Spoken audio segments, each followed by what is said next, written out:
Thank you, Honourable Speaker, sir. I thank the Honourable Member for the question. Honourable Speaker, Fiji's international trade actually plunged in 2020 due to the pandemic, as we all know, similar to what other countries have actually experienced. But we somewhat recovered in around 2021, and despite the recovery being below pre-pandemic levels, we had seen some commodities actually excel. Trade in several products such as fuel, aircraft, cars, machines actually took a nosedive globally in 2020 and in 2021, while trade in goods such as medical, protective equipment and pharmaceutical products, home appliances and electronics actually increased. So hence it is important to understand the impact of trade on specific goods and sectors, and even among respective countries is actually highly diverse. Mr. Speaker, so Fiji exported a total of $1.85 billion worth of goods in 2021, which was an increase of 3.2% from $1.79 billion when compared to the year 2020. While trade of several types of goods actually decreased, trade in other goods increased markedly. Our domestic exports have shown an increase of 10% compared to 2020 and 7% compared to 2019, which is a pre-pandemic period. We acknowledge that this is a below pre-pandemic level, but this is actually understandable. It should be noted, so in 2021, some exports actually have shown an increase compared to 2019 and 20. Turmeric increased by 254% compared to 2019 and 62% compared to 2020. Spices also increased by 175% compared to 2019 and 45% compared to 2020. Insulated wire, cable and other insulated electric conductors increased by 68.4% compared to 2020. Potato chips and other assorted snacks had actually increased by 42% compared to 2020. Mineral water, Honourable Speaker, so increased by 40.2% compared to 2020 and 7% compared to 2019. Wood in chips or particles increased by 35% compared to 2020 and 99% compared to 2019.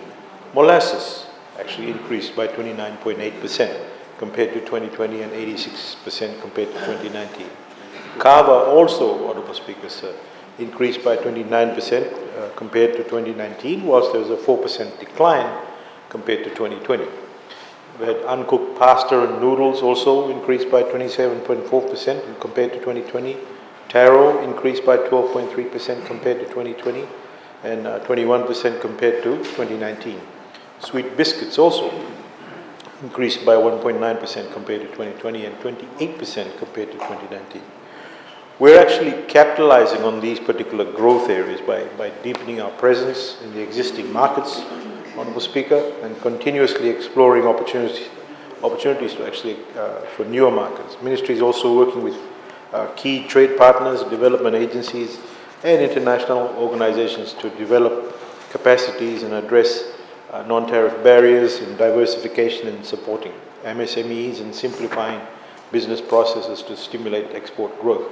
In summary, Honourable Speaker, sir, Fiji's exports currently are tracking well and are contributing to our economic diversification, which was at the forefront of our plans, as can be seen with agro-commodities and our economic recovery. Honourable Speaker, Fiji's actual global leadership in climate change action is actually no secret to us, and given our commitment to the full and effective and transparent implementation of the Paris Agreement, this is evident with our Climate Change Act 2021, which was gazetted on the 24th of September. It's actually a milestone achievement for us. The Act actually creates a legal foundation to support our long-term climate ambition and essentially our sustainable development objectives and commitment to protecting our environment.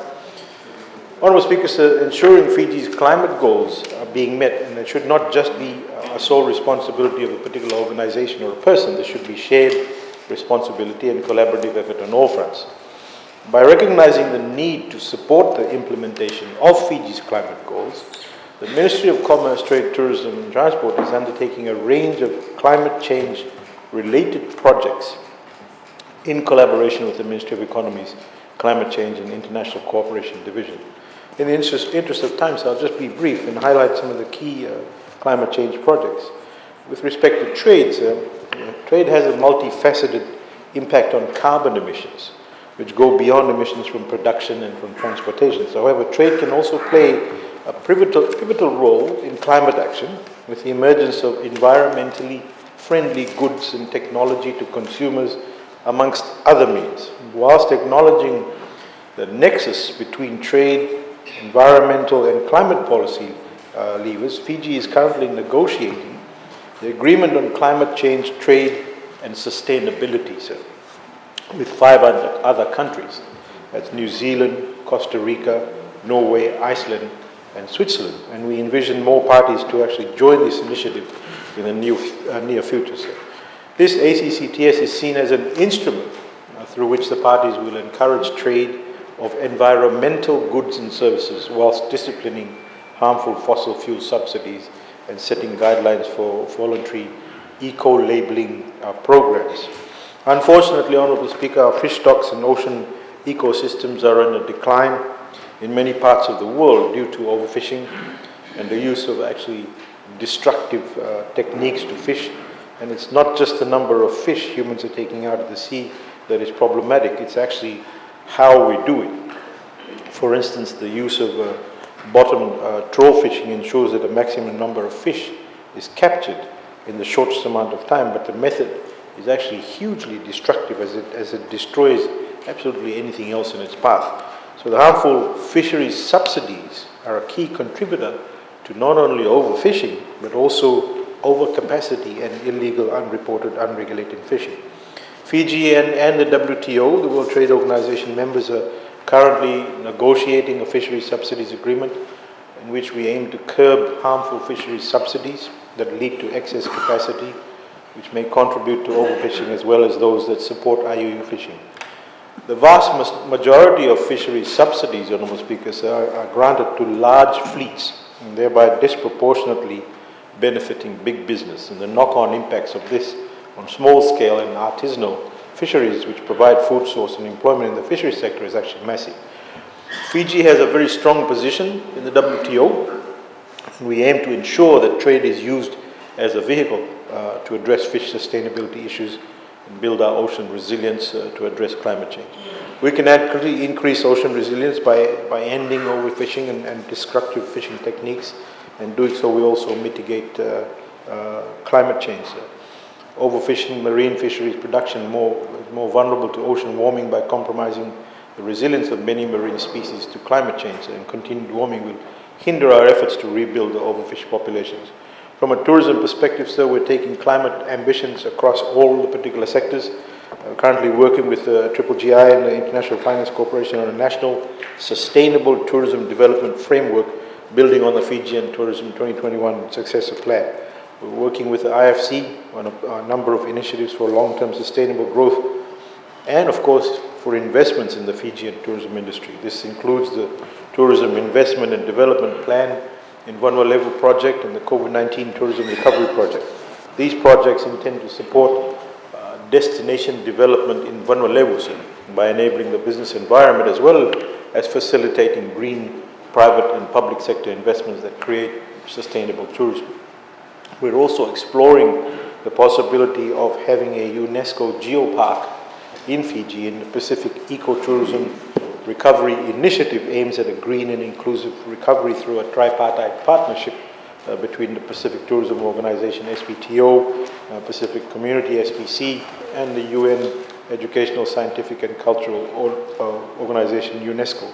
Fiji, as one of 4 Pacific Island countries selected under the initiative, will select a potential region to be included in the study with the potential to further develop into a UNESCO geopark. From a transport perspective, sir, we're actually committed to a carbon-free domestic maritime sector around 2050, and we must continue our efforts towards a green and sustainable shipping sector. As co-chair, Honourable Speaker, sir, if you don't like the information, don't listen to it. This is about Fiji, Honourable Gawoka. Well, it's very important information. Maybe paying attention might do you some good. As co-chair, Honourable Speaker, of the Pacific Blue Partnership, we look to catalyse a multi-country transition to sustainable, resilient and low-carbon shipping. The Ministry, in consultation with MSAF, is currently working on the ratification of the MAPO Annex 6, the International Convention for the Prevention of Pollution from Ships. And MAPO is a treaty aimed at preventing marine pollution caused by ships. Mr. Speaker, sir, quite recently the Ministry led the initiation and handover of electric outboard engine boats at Nakalawada village in Tailebusa.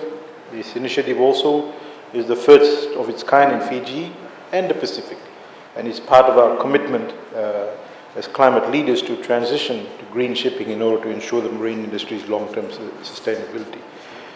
Honourable Speaker, so these climate change related projects are just a snapshot of many projects we have at the Ministry, and I hope it's informative to everybody in this House, although it seems like it may not be to some, which is quite sad, Honourable Speaker. Sir. I thank the Honourable Minister. We will move on to the next question.